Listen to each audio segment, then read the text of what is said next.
Hi, Derek. It's nice to see you. You too. Derek,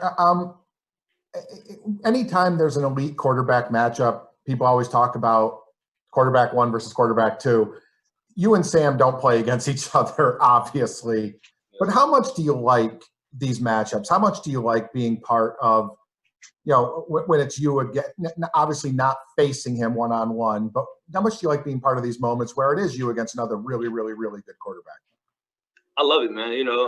It's always a challenge going against a great team like North Carolina, especially if they have a great quarterback in Sam.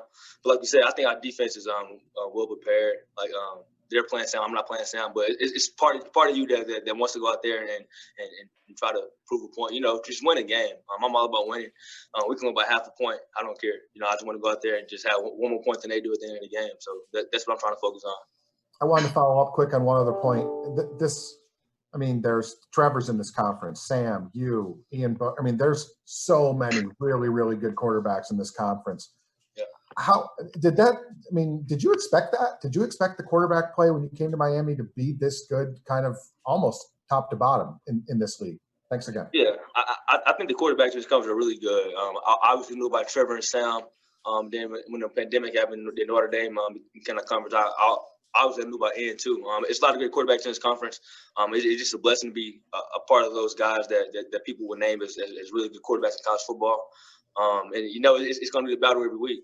It's great teams, quarterback at Pitt, Boston College. All these guys are really, really good. So you got to be your A game every single week. Derek, we've got Matt Shodell from CaneSport. Matt, go ahead. Hey, Derek. I wanted to ask you sort of not about the North Carolina game, but about you guys. Can you talk about some of the younger quarterbacks, their development? It's been a long season and a crazy season, but have you seen them all step up? Anyone in particular that you say, wow, this guy's getting it, whereas he didn't get it maybe in July or August? Can you talk about some of those younger quarterbacks on the roster? Yeah, for sure. I know Tyler Van Dyke has done really, really good all the way from spring to camp, obviously until now. You can tell that he's really learning. He's taking coaching. He's super locked in the meetings. Cozy as well. Cozy's an older guy, but Cozy really, really gets it as well. I think if I was to go down or have to come out a couple of plays, I think those guys can step right in and the offense keep moving. Cozy's a really good player. Obviously, you guys know that. I think he's played a lot of ball here, made plays here, won some games here. So just having those two guys, and Peyton Matoka is really good too, really athletic quarterback. He's from Houston, can really throw the ball, can run. Ryan Reeves, all these guys are really good, and they all know the offense in and out. So that's good. Derek, we've got Manny Navarro from The Athletic. Manny, go ahead. Hey, Derek, congrats on a great season so far. Obviously, everybody wants to know what you're going to be doing at the end of the season, if you're going to come back or go pro. And there was a report earlier this week, I guess, that you had been telling some people that you will be leaving. Have you made your mind up yet, and where are you with your future? No, I have not made my mind up at all. I've seen those reports. Often people mention me on Twitter and stuff like that, but I haven't made my mind up at all. I want to go out there and beat North Carolina this weekend. Focus on Georgia Tech, focus on the bowl game, and then after the season, I'll officially make my mind up. Like I said, it's always been a dream I play in the NFL, but it's always you can't go wrong playing quarterback at University of Miami. One of the best universities in the country, one of the historic programs in the country. I wouldn't mind at all coming back here for another year.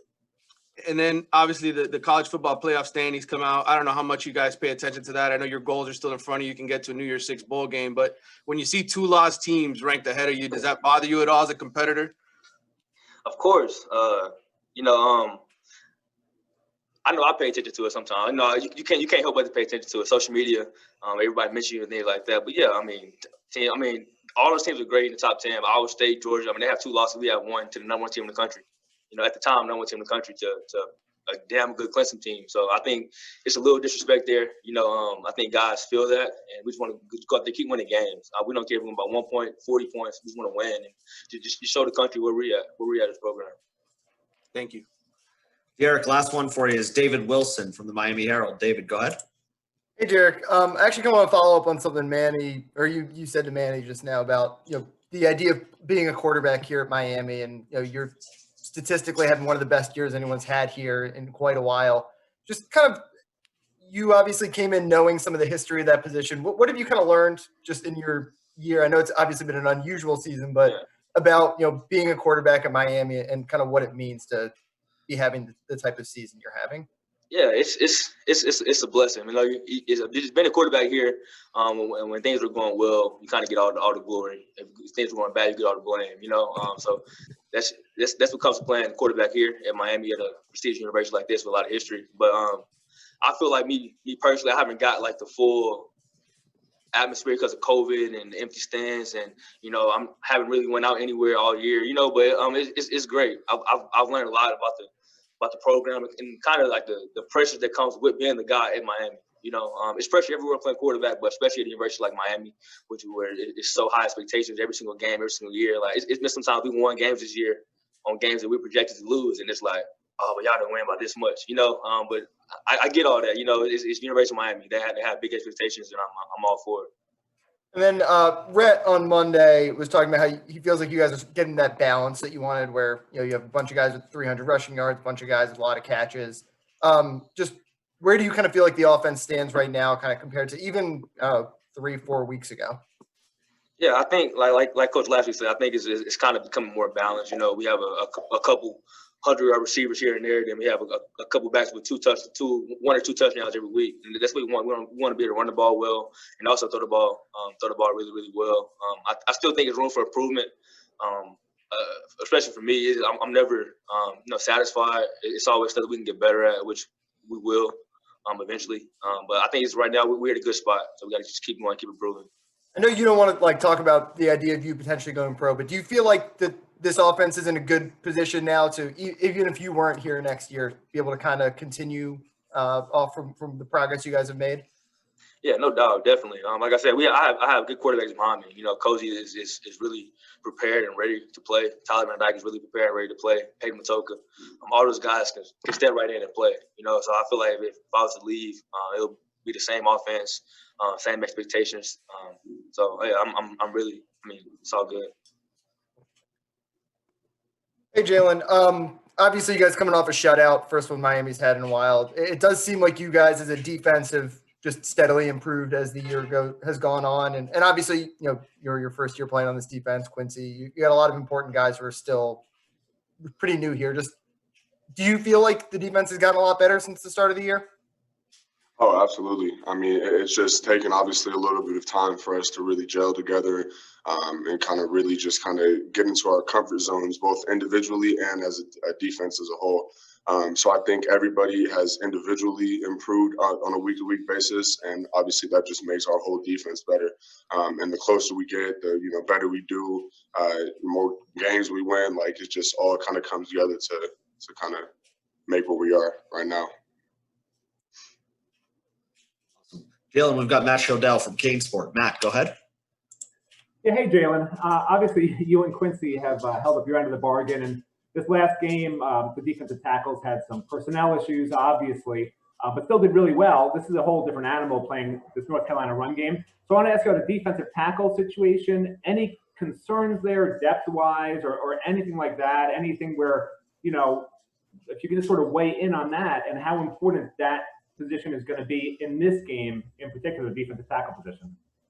I mean, we're good depth-wise. We got our guys back, and it's just this whole entire year. Obviously, you never know what happens, and it could come down to the day before the game. Both of our starting D tackles test positive for COVID. It's like you can't really control a lot of things, and so everybody has to be ready. And it's always that next man up mentality. But in terms of how important the tackles are going to be, I mean, obviously, like you said, UNC has a great run game, so we're going to definitely have to get a lot of pressure on the inside, a lot of penetration, so that we can, kind of let our linebackers work and let us work on the ends too. But I think we're going to be good. Jaelan, we're going to go to Manny Navarro with The Athletic. Manny, go ahead. Hey, Jaelan, congrats once again on a great season. I'm curious if you've decided yet what you're going to do with your future. Obviously, I know you still got more games to play this season, but you've had such a tremendous run here of success individually, and people keep talking about you maybe going pro after this year. Have you thought about it much? And I guess what will ultimately weigh in your decision? I mean, I'm just blessed to even have the option to consider that, after everything that I've been through. This was definitely uncertain, and I didn't know how the season was going to go. None of us really knew how the season was going to go. So like I said, I feel blessed to be in this position. In terms of making a final decision, I'm just focused on beating UNC, beating Georgia Tech, and then playing in whatever bowl game. What I can say is that I'll finish the season out regardless, for Miami as a team, for Miami as a city. When that's all said and done, obviously a decision will be made. So I couldn't tell you a final decision, but I can say that I'm going to finish this season out, and I'm just blessed to be in this position. And then I guess, what are you most proud of that you've improved this season just as an individual? Obviously, you work on so much to get better at, but what do you sort of feel like, man, I've really gotten better at this and that I wanted to accomplish? Honestly, I just think my confidence. I think that my confidence has allowed me to kind of reach into a deeper bag of moves and kind of be able to improve on my game more without just worrying about different things. I've been able to play faster. I've been able to play more instinctively just because, I'm not sitting there thinking about messing up or thinking about, making the wrong play. So I just think that as each game has gone on, I've just been more and more comfortable. And I've just been, proud of how the season has gone, and obviously still more room for improvement, always trying to get better. But I think, I can't ask for a better season. Thanks. Jaelan, we got two more for you. We're going to go to Tim Reynolds of the Associated Press. Tim, go ahead.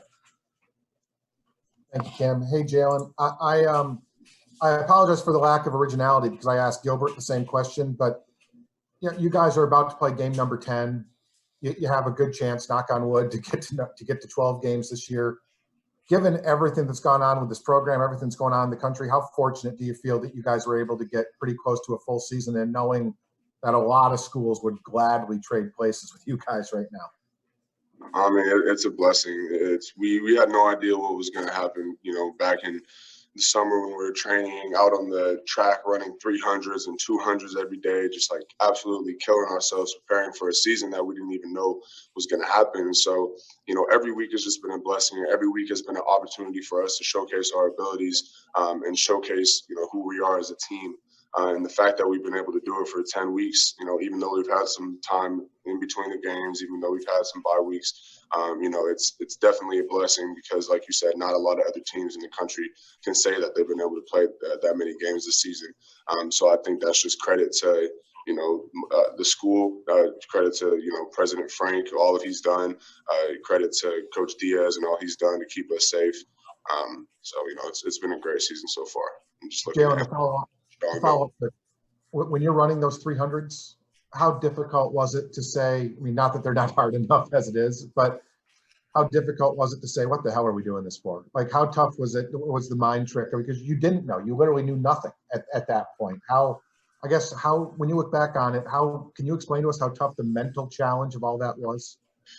I mean, there's just so many aspects of it. You got to have somebody like Coach Feely who, is just going to motivate us regardless, because he knows it's easy for us to get distracted and easy for us to not kind of see the end goal when it's not right ahead of us. But, for me personally, I kind of just saw it as a way to get better. I already knew that I needed to improve my body. I needed to improve my shape and, my muscle mass and, how lean I was. And so really, I just saw it as an opportunity, regardless of if we were going to play, as an opportunity to get better, an opportunity to, I always say in terms of how close I am with my teammates, when you go through the trenches together, it just makes you that much stronger. And so the fact that there was probably 5 to 10 guys in our summer groups, it wasn't even near the whole team. And specifically there was 5 or 6. It was just D linemen in our group, and I think that was kind of essential in just making us closer. And I think that we wouldn't be able to be as good as we are or have the record that we have today if it wasn't for that. Appreciate all that. Thank you, Jaelan. Jaelan, last one for you is Tom D'Angelo from the Palm Beach Post. Tom, go ahead. Thanks, Cam. Hey, Jaelan, with the news, Al shared his news last night about missing the rest of the season, and just kind of how does a team, how do you react to that? And is it something where the team can kind of rally around Al? Obviously he's gonna be well down the road, but he's not going to be there for the rest of the season. So can you kind of play for him, rally around him? What have the conversations been? Yeah, I feel horrible for my brother because Al's a guy who is one of those passionate leaders who, when he steps in the room, like, he's that guy. And he's just, his energy is contagious, and he's been, an integral part of our team's success, and building the character that we have as a team over the last couple of years. So, like I said, I feel terrible for him. I know that he'll be there supporting us, and I know that he knows that we'll be here supporting him. So at the end of the day, he still has a lot of football ahead of him. And so I just hope that he can get healthy and, get all the tests that he needs to and do his thing. But like I said, I know he'll be supporting us, and we'll go out there and do our thing for him. No worries. And to quickly follow up kind of on Tim's question about having played these games, and what happens to Al just kind of further shows that it could be anybody. I mean, and you had so many guys have issues during the year, but now somebody who this has even gone another step and he's gone for the year. Does that make you even more appreciate what each of you have done and you personally have done to make sure you're where you are now? It's like no fault of Al's, but it's just kind of like it could happen to anybody. Yeah, and I can't even pat myself on the back for not getting it, because I haven't done anything that Al hasn't done.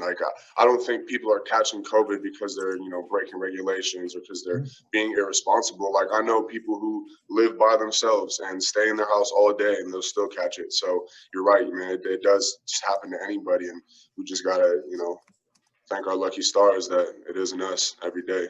So there's a lot of people being affected by this, and it's a horrible thing, but we just got to keep our hopes up and keep pushing forward. Hey, Gilbert. So I wanted to ask you, you've always had a really good season. Can you sort of assess your performance this year? And is there anything you're still really working on to perfect that you think these last few games you can even improve more than what you've already shown? There's always room for improvement and develop and grow. My main focus, like I said, is on tackling and communicating and making sure everybody on one page. Gilbert, we've got David Wilson from the Miami Herald. David, go ahead. Hey, Gilbert. I actually want to ask you about the two defensive ends playing in front of you, Jaelan and Quincy. Obviously, you've played behind a lot of good guys and played with a lot of good guys. Just that tandem, what do you think has made them such a special duo this year?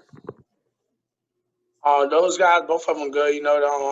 Both of them, came in new from the program. Both of their first season, actually playing, with the guys that's on the team, and they do a great job as being leaders, coming in and being positive and helping out the young guys. And then just looking ahead to North Carolina, obviously they've got a very explosive offense. What's kind of stood out to you watching them on film this week? They overall, they got a great quarterback, two great running backs, great receivers. So they got a pretty good offense, top in the ACC. We just got to be prepared and take care of our assignments and just handle business. GB, we got David Furones from the Sun Sentinel. David, go ahead. Hey, Gilbert, we saw Al Blades Jr.'s announcement yesterday. Your reaction to that, a guy that I think you have a really good relationship with. Your reaction to his news? Our situation, that's tough on everyone. Tough on the whole team. The guy, that Al, he's always around. He's a great guy. When he's around, he's always laughing, playing. He always helping guys on the field. Communicating good. So it's tough. Seeing his situation. We all just praying for him and hoping for the best and better. Al, we got two more for you. We're going to go to David Lake at InsideTheU. David, go ahead. Yeah, it seems like, as the season, Gilbert, as the season is progressing, the defense is getting better and better each week. Would you agree with that assessment? And if so, why do you think that is happening? The defense, we still coming along. We are not where we want to be at, as a team goal. So we just working, man. We just working and working and working, competing in practice. From our scout team giving us great looks. When we compete with our offense, they're giving us the best runs. So, we just trying to get better week in and week out, day by day, and then all falls into one. With Al being out, for the rest of the year, and obviously we saw the young freshman flash, Marcus Clark and Isaiah Dunson. how much confidence do you guys have in Marcus and Isaiah stepping up moving forward? A lot of confidence. You know, like we always say, we prepare the young guys. Like we tell them, practice as if you playing this week. You never know when's your time. You know, like I said all the time, like this a crazy year. You never know when is your opportunity. You just got to be ready to attack your opportunity when that chance comes. And I think both of those guys know that, and they're doing a good job on just learning. You know, being around the guys, asking them questions along the way. You know, just we trust the young guys. Any young guy that get on the field, because when you step on the field, you're a one, no matter what, you know. So there's no twos, there's no backup. When you're on the field, there's all Miami Hurricanes out there. And I think the young guys do a great job of knowing that and preparing and practicing harder day in and day out. Last two for you, GB. We're going to go to Manny Navarro at The Athletic. Manny, go ahead.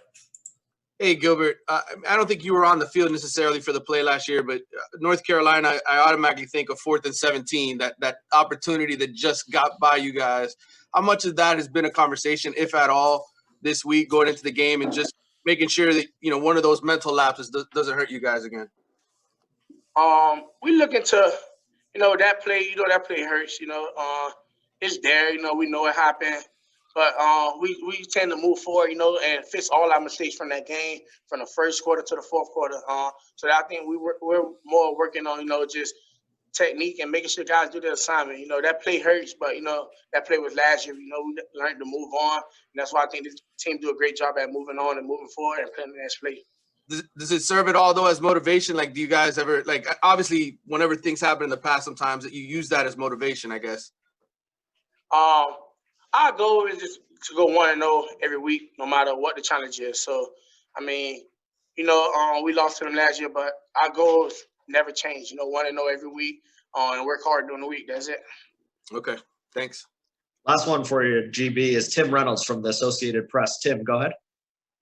Thanks, Cam. Hey, Gilbert, you guys are going to play your 10th game this weekend. You have a chance for 2 more. You might get to 12.